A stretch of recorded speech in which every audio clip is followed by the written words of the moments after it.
بسم اللہ الرحمن الرحیم۔ حضرت علی بن ابی طالب رضی اللہ تعالی عنہ کا اپنی بیٹی حضرت ام کلثوم رضی اللہ تعالی عنہ سے حضرت عمر بن خطاب رضی اللہ تعالی عنہ کی شادی کرنا۔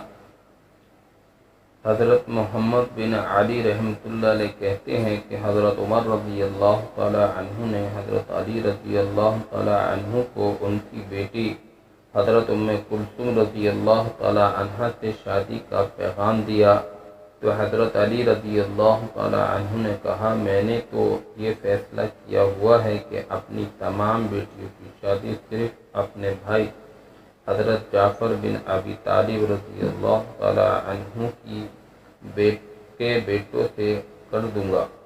حضرت عمر رضی اللہ تعالی عنہ نے فرمایا، نہیں، آپ اس کی مجھ سے شادی کر دیں۔ اللہ کی قسم، روئے زمین پر کوئی مرد ایسا نہیں ہے جو اس کے اکرام کا اتنا اہتمام کر سکے جتنا میں کروں گا۔ حضرت علی رضی اللہ تعالی عنہ نے کہا، اچھا، میں نے اس بیٹی کا نکاح آپ سے کر دیا۔ حضرت عمر رضی اللہ تعالی عنہ نے آ کر مہاجرین سے کہا، مجھے شادی کی مبارکباد دو۔ انہوں نے انہیں مبارکباد دی اور پوچھا، آپ نے کس سے شادی کی ہے؟